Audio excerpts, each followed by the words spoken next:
Oh, there you are, Lily. Okay.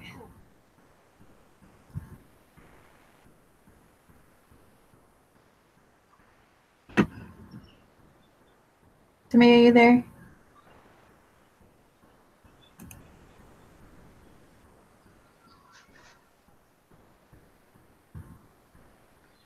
Errol, are you on this one? Yep. Yeah. Okay. Oh, okay, so it's Hangout on air. All right. Yeah, and then I have to make sure that it records to YouTube. I think it is now.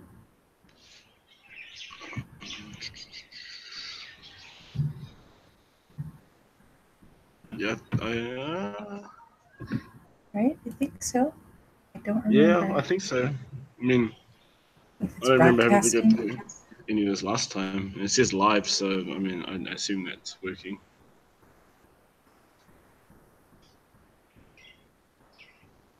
Hmm.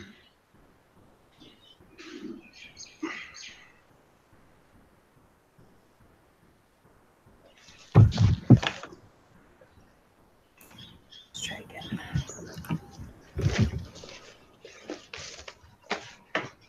We'll get it right by the fourth one. Hello. Seriously, this is so complicated.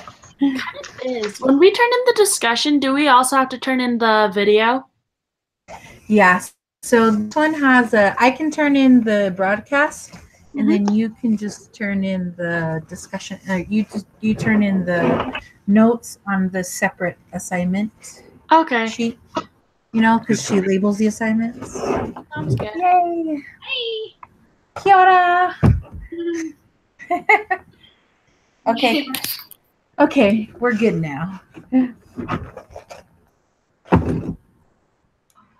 Okay, Lily, go ahead. It's all you. Hey, guys. Okay. Hello. I don't even know how to conduct this meeting. Let's start. We can start with the question. Huh? Nothing. There you go. Okay, we'll just go over the questions and discuss it. Actually, first off, what did you guys think of it? Like, did you like this adaptation of Cinderella? I liked it. I liked it a lot. I went on to the second book. I bought the second one because I thought. Oh, whoa! Oh, that's some dedication right there. That is dedication. I was curious as to like, okay, what's gonna happen next? Because I got really into it, so I might do the thing. About that. That's awesome. Okay. I was like, shook, I guess, because it was like, holy crap, this is like a realistic. I mean, like a semi-realistic take on a fairy tale. You know, it's like, whoa, it's just, like this stuff is actually pretty deep. That's so funny. Wait, what is sci-fi piece setting? Because I thought it was kind of weird that it is in Beijing. Yeah. Futuristic. New Beijing. So yeah. But I was watching this video where the author talks about like why she did that, and she was like, I wanted it to be in a place that was like different, and I was like, yeah, that makes sense. That's true. Huh. It's not like the culture was still like very like Western civilization, and they were in Beijing. Yeah. Okay, let's start with the questions. First one. What did Mary choose to incorporate in the story of Cinderella into her story? Why has this fairy tale remained popular for adaptations and retelling over the years? What do you guys think? Well, first of all, I think because like Cinderella is such a well-known story, so it already has a following, and so I think with that, plus with her like twist on it, she was able to have the just like the original following plus like that new following with like because it's kind of like sci-fi. So I think using that story just brings two different audiences together. Right, that makes sense. I think I am an elementary teacher, and one of the things they teach us is you have to teach elementary kids fairy tales like this because it often gets adopted no matter what culture it comes across to. And like the main themes stay the same, like the two stepsisters, the evil stepmother, and then it makes it easier to understand any step off that they make from that original story, if that makes sense. Right. So Yeah. I think like it's cool because it's like the same story, but then you learn more lessons because it's adapted to the culture that it belongs to, or Yeah, it kind of evolves, I feel like, which is really cool. Mhm.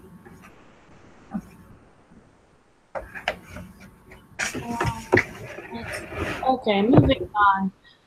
What do you think are the audience and purpose of Cinder? How was it received and why?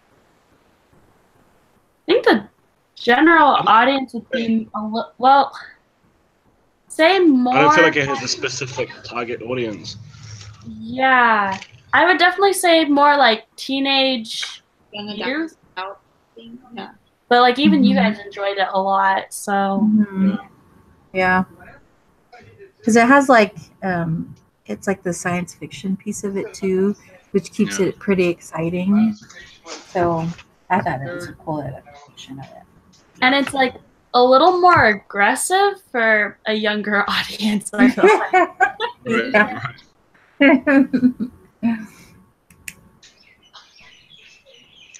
Yeah, I guess it puts like a sort of a almost want to say darkest to the Cinderella story, but then again, it wasn't intended to be dark. If I'm saying that right, like I just felt with the whole like treat cyborgs as second class citizens is kind of like I almost want to say like an adult theme. Yeah. Definitely agree with that. I thought it was interesting how she twisted like the sisters. So one of them was really nice and she ended up dying and the other one's mean. Right, yeah. It's sort of just like, whoa, this is some heavy stuff. Let's see. Oh, what social attitudes, values, and ideals are conveyed and challenged in this book? I definitely think like social classes and just Definitely, yeah. being segmented into different social classes, and that kind of like defines how people not only see you but how they treat you as well. Right. I think that has a big like part on how people view themselves too. So like a lot of self-worth things. You look at how Cinder, how she sort of viewed herself because of she felt the need to hide that she was this guy who she's apparently in love with, sort of thing. Like that self view came from, I guess, how she's treated, but also just from a whole bunch of other things, I guess. Yeah. I think the setting of it, like when you think about Beijing, you think about China, and you think about like just the historical sense of it, like they are, in a sense, an oppressed people. They're forced to live a certain way. You're only allowed to have 2 kids, which makes sense that there's only 2 kids. So I think like the other piece of it is like power. It shows to me like I see the theme of power and how people take over other people is they sort of dehumanize them. And so that's kind of what's happening here is like Audrey is dehumanized and like they're not a human, and that's how they take over these people, which that's sort of like kind of what communism is. So when you talk new Beijing, it's like, oh, so this is a place where you have this emperor who can make choices that are good for his people and takes those choices into consideration. So I was kind of thinking of like the political piece of it because you never hear about the prince. You never hear the prince's story of Cinderella. You only hear about Cinderella. So I thought it was cool that she included that in there. I also think another part of it was playing on the genders. Like in the beginning of the book, it talked about like how she's a mechanic, and when the prince came, he was looking. Oh, I'm looking for Cinder. You know, he's supposed to be like out there. And then when he found out it was, he was kind of surprised. And I think that's something that plays into society now. That girls, not as much now, I think, but it still happens. But girls are supposed to do this or that, and they're not supposed to be this or that. So I think that kind of plays into it as well. Cool. Anything else? Okay. Nope. Let's see. So next question. How does Cinder challenge conventional literary forms and genres? Definitely the fact that it's sci-fi and it's also a fairy tale. Yeah, like it's not that was like a quest by itself. Yeah, and it's not like your typical romance story too. Mhm. And also, the heroine ends up kind of saving the prince, so there's this stereotypical plot twist, which was interesting, which kind of follows the gender bending. None of this damsel in distress stuff. It's sort of just like women can be heroes too. Yeah. Yeah. Which I feel in the millennial generation, because of politics and all that jazz, is kind of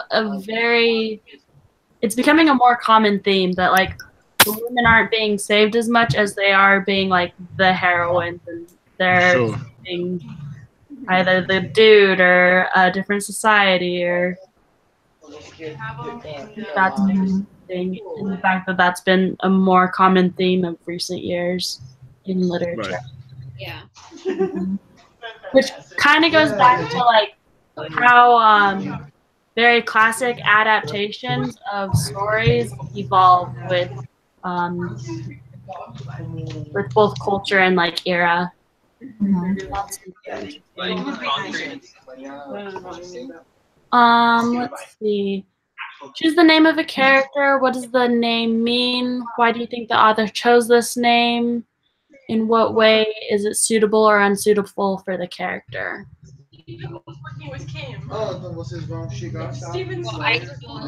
That's kind of a weird question. Yeah. I chose I don't even know if I did this right, but I chose Queen Ivana.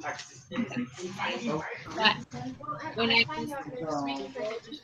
what that name means, I kind of got that it's raised up, and it also gives just a brief description, and it says people with this name tend to administrate events.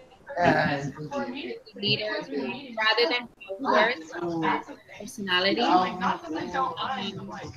They tend to be courageous and sometimes aggressive, and they tend to resent authority, and they're sometimes stubborn and proud and independent. So when I read that, I was like, okay, that's totally who she is. So I think, I think it's very suitable for her character, and I think that's kind of why she was named that. That's cool. Yeah.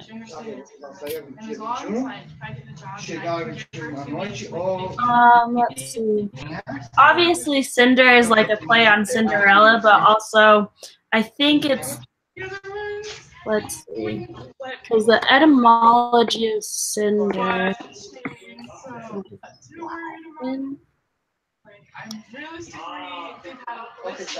It also ties in with the fact that she's a mechanic, and when I don't know, not that she's a mechanic, but blacksmiths and working with heat and the cinders, and that kind of plays into it, but not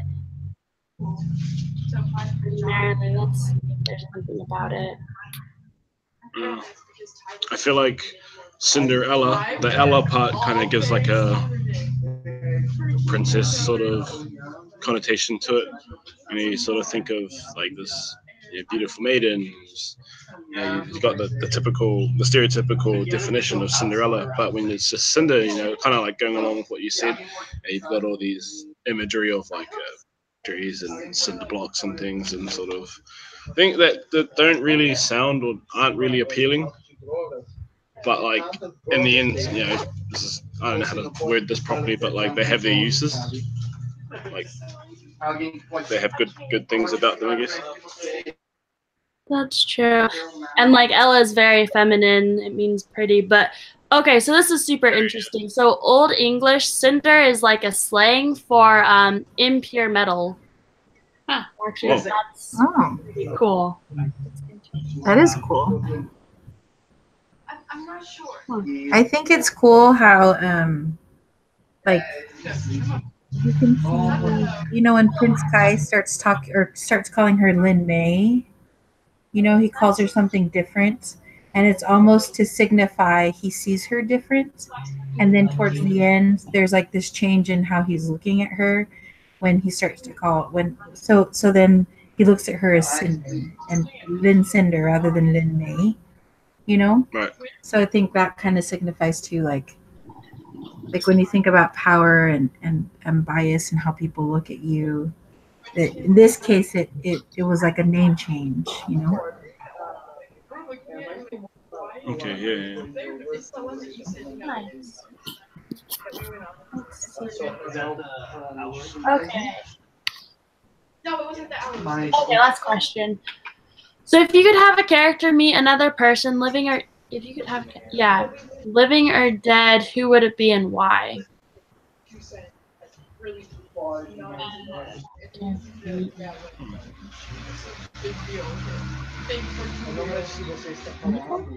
Well, This is a drastic question. I know. Sorry, could you repeat that? You need to narrow this down. Yeah. Who are we going to Bro. resurrect? For real though. like, Every- can we just choose like One. anybody or like? Yeah, it's pretty broad. Living, dead, or mythical. Wait, okay, let's try and narrow this down a little bit. This is an English class. Can we like narrow it down to a literary mythical character? Who would we? This is such a broad question. Maybe she worded it wrong. I don't know. Okay, read it again. Okay, if you could have a character meet another person, living or dead or mythical, who would it be and why? I feel like that phrasing is weird. He talks about you a lot, and some other girl, I don't remember her name. Hold on, everyone decides they want to have loud conversations right next to me. Wow, this is hard. Like, Jesus. in other words, Fight Club. Fight Club. That's funny. Who's gonna fight who? Chuck Norris. How are you supposed to decide that? Oh my goodness. This is so broad. I'm like trying to think If of we need how to to use answer it. this.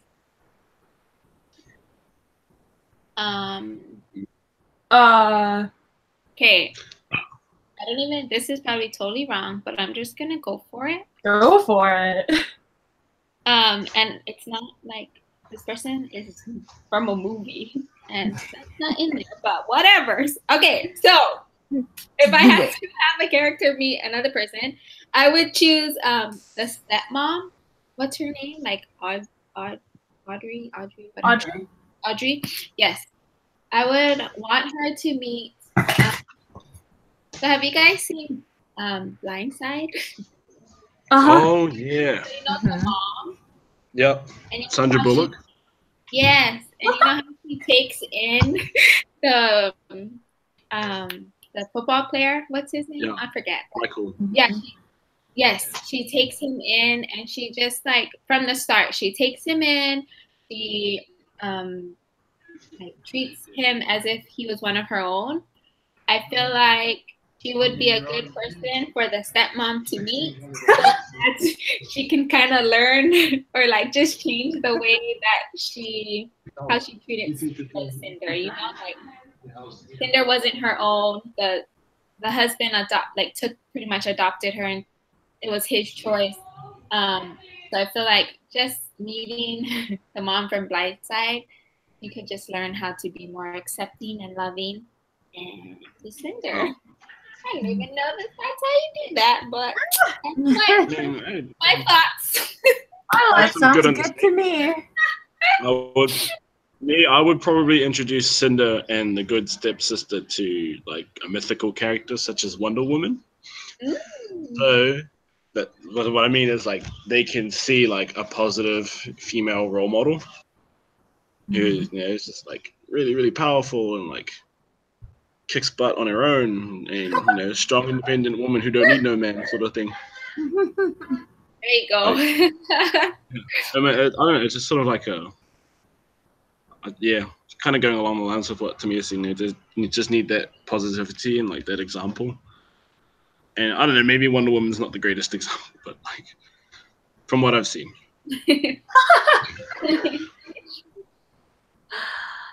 It'd be cool to have all the different versions of Cinderella meet all the different versions of Cinderella. Yeah, that would be awesome. That would be. Because they all have, I feel like the thing that changes is the different kinds of oppression that they have. Like, yes, they have like the evil stepmom, but sometimes they have more, sometimes they have less than that. Like, at least in this adaptation, she had Peony to help her.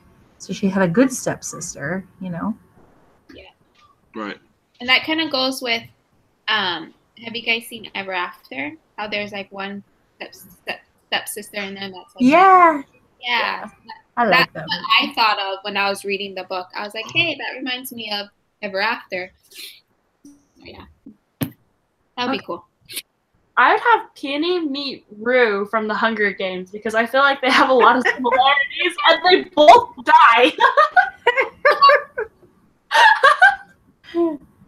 They both are going to die anyway, so just meet each other. Cute and little, and they both die. I feel like that's a pretty justified meetup. That's funny. Okay, rad. Awesome. Well, that was all the questions. It sounds like you guys really liked this book. I did. I did. Yeah. I was surprised how much I liked it. Yeah. She picked some good books for this class. Yeah. Sweet. Okay, I'll write this up. What did you write up last time? Like, how did you kind of frame it? I think she wrote, like, on the assignment, when you click on it, there might be questions on there, but really it's just a summary of our discussion. Okay. And I think I just answered all the questions. Yeah. Just answered all the questions that she gave us and what all of our answers combined. Cool. Thank you. So I had to go back and listen again Sounds to the good. broadcast. Yeah. Alright. Perfect. Guys. Oh, who wants to go next week? Is it next week already? Or the next discussion? I can do it. Okay. Sounds good. You guys want me to just... You guys cut out for a bit. What was that? You want me to record it and then you guys can do the... I can do the recording and the invite and then you guys can do the write-up and stuff. Sounds good. That's good. For Yes. next time. Yeah. I mean, So can we do it on a Tuesday again? Yep. Yeah, Tuesdays works for me. Yeah. Okay, perfect. All right, thanks, guys. Good evening, guys. Thank you. Hello, guys. Thank you. Bye-bye. Bye.